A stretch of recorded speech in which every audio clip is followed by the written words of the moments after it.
నమస్తే, welcome to off the record. This is Tejaswi. దేశంలోనే తిరుపతి నగరానికి ఓ ప్రత్యేకమైన గుర్తింపు ఉంది. ఇక్కడి నుంచే టీడీపీ కానీ ప్రజారాజ్యం పార్టీ కానీ ఆవిర్భావం జరిగింది. తిరుపతి అంటే ముందు నుండి కూడా టీడీపీకి ఓ సెంటిమెంట్ కూడా ఉంది. తిరుపతిలో టీడీపీ గెలిస్తే రాష్ట్రంలో ఆ పార్టీ అధికారంలోకి వస్తుందనే బలమైన నమ్మకం. అందుకే అధిష్టానం కూడా ఈ నియోజకవర్గంపై ప్రత్యేక దృష్టిని సారిస్తోంది. ఇందులో భాగంగానే పార్టీ ఇన్ఛార్జ్ నియామకంలో కూడా ఆచితూచి అడుగులు వేస్తోంది. రాష్ట్రంలో టీడీపీ అధికారంలో ఉండడంతో ఇన్ఛార్జ్ పదవి క్రేజ్ పెరుగుతోంది. యువనేత కోసం టీడీపీ అన్వేషణ కొనసాగిస్తోంది. మరి ఇన్ఛార్జ్ పదవి రేసులో ఎవరెవరు పోటీ పడుతున్నారు? అధిష్టానం ఎవరికి పెద్దపీట వేయనుంది?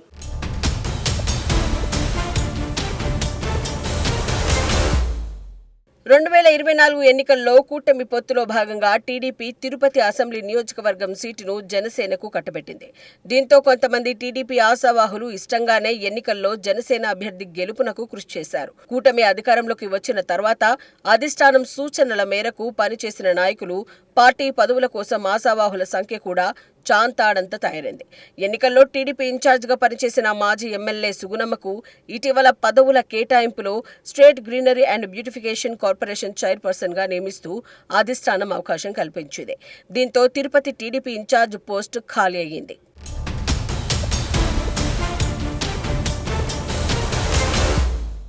ప్రస్తుతం ఈ పోస్టుకు ఆశావాహుల సంఖ్య పెరుగుతోంది. మరోవైపు జనసేన ఎమ్మెల్యే ఆరణి శ్రీనివాసులు ఎక్కువగా జనసేన కార్యకర్తలకు అధిక ప్రాధాన్యత కల్పిస్తున్నారనే ప్రచారం జరుగుతోంది. దీంతో టీడీపీ నాయకులు వివిధ పనుల నిమిత్తం ఎమ్మెల్యే దగ్గరకు వెళ్లి అడగలేని పరిస్థితి నెలకొన్నట్లు టాక్ వినిపిస్తోంది. దీంతో టీడీపీ ఇన్ఛార్జ్ పదవిని బలమైన నాయకుడికి కట్టబెడితే పార్టీకి పూర్వ వైభవాన్ని తీసుకురావచ్చనే అభిప్రాయం అందరిలో ఉంది. దీంతో ఇన్ఛార్జ్ పోస్టు కోసం నాయకులు లోలోపల పావులు కదుపుతున్నట్లు తెలుస్తోంది. ఆశావాహుల మధ్య పంచముఖ పోటీ కొనసాగుతున్నట్లు విశ్వసనీయ సమాచారం.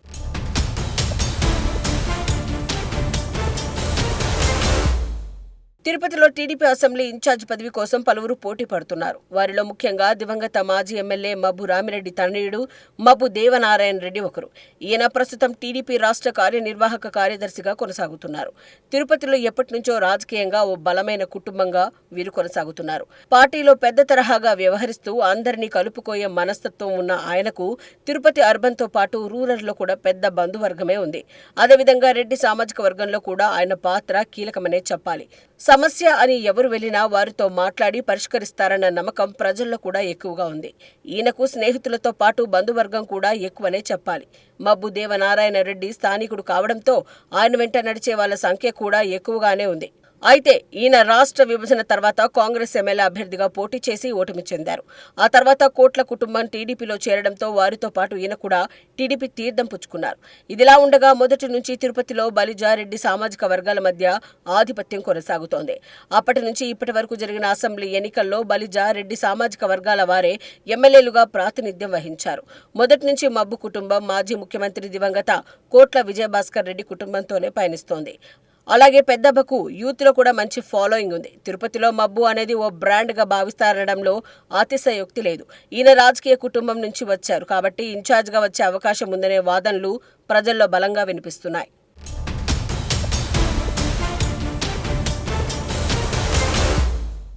అదేవిధంగా జేబీ శ్రీనివాస్ విషయానికి వస్తే జేబీకి యూత్ లో మంచి ఫాలోయింగ్ ఉందనే టాక్ ఉంది. అయితే కొంతమంది యువకులు జేబీ పేరు చెప్పి చిన్న చిన్న గొడవలు చేయటం ఆయనకు నష్టం చేకూర్చేలా ఉందనే వాదన తిరుపతి ప్రజల్లో ఉంది. అందరితో బాగా చనువుగా ఉండటం, బలిజ సామాజిక వర్గానికి చెందిన వ్యక్తి కావటం ఈయనకు కొంత అనుకూలంగా ఉందనే మాట వినిపిస్తోంది. జేబీ ఆర్థికంగా స్థిరపడిన తర్వాత తన అదృష్టాన్ని పరీక్షించుకోవడం కోసం రాజకీయాల్లోకి వస్తున్నట్లు వారి వర్గీయుల ద్వారానే తెలుస్తోంది. ఈయనకు రాజకీయాలు కొత్త కాకపోయినప్పటికీ ప్రత్యక్ష రాజకీయాలకు మాత్రం కొత్తనే చెప్పాలి.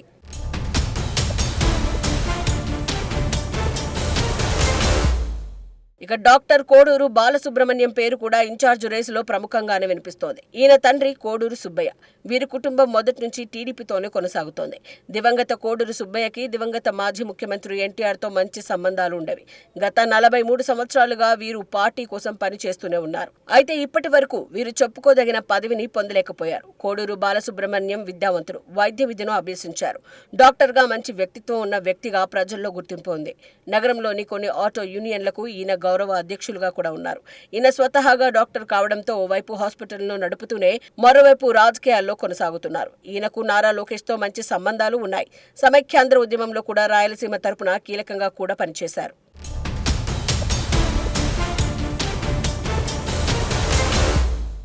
ఇక చివరిగా ప్రణీత్ రాయల్. ఈయన వ్యాపారవేత్తగా రాణిస్తూ తన అదృష్టాన్ని పరీక్షించుకోవడం కోసం రాజకీయాల్లోకి వస్తున్నారు. ఈయన జేబీ శ్రీనివాస్కి మంచి మిత్రుడు. ఈయన తిరుపతికి సమీపంలోని తిరుచానూరు వద్ద ఓ విద్యా సంస్థను నడుపుతున్నారు. ఈయనకు కూడా యూత్లో కొంత ఫాలోయింగ్ ఉంది. వీరిది రాజకీయ కుటుంబం కాకపోయినా వ్యాపారవేత్తగా కొనసాగుతూ ఆర్థికంగా బలంగానే ఉన్నారు. ఈయనకు నారా రోహిత్తో మంచి సన్నిహిత సంబంధాలు ఉన్నాయి. తిరుపతి అసెంబ్లీ టీడీపీ ఇన్ఛార్జ్ పదవికి పంచముఖ పోటీ ఉండడంతో అధిష్టానం వీరి నలుగురి పేర్లతో ఆన్లైన్ ద్వారా ప్రజాభిప్రాయం సేకరణ చేపడుతోంది. టీడీపీ ఇన్ఛార్జిగా విద్యావంతుడైన యువనేతను నియమించాలని అధిష్టానం ఆలోచిస్తోంది. ఉమ్మడి చిత్తూరు జిల్లా వైసీపీ అధ్యక్షులుగా మాజీ ఎమ్మెల్యే భూమన కరుణాకర్ రెడ్డి, తిరుపతి వైసీపీ సమన్వయకర్తగా మాజీ డిప్యూటీ మేయర్ భూమన అభినయ్ రెడ్డి కొనసాగుతున్నారు.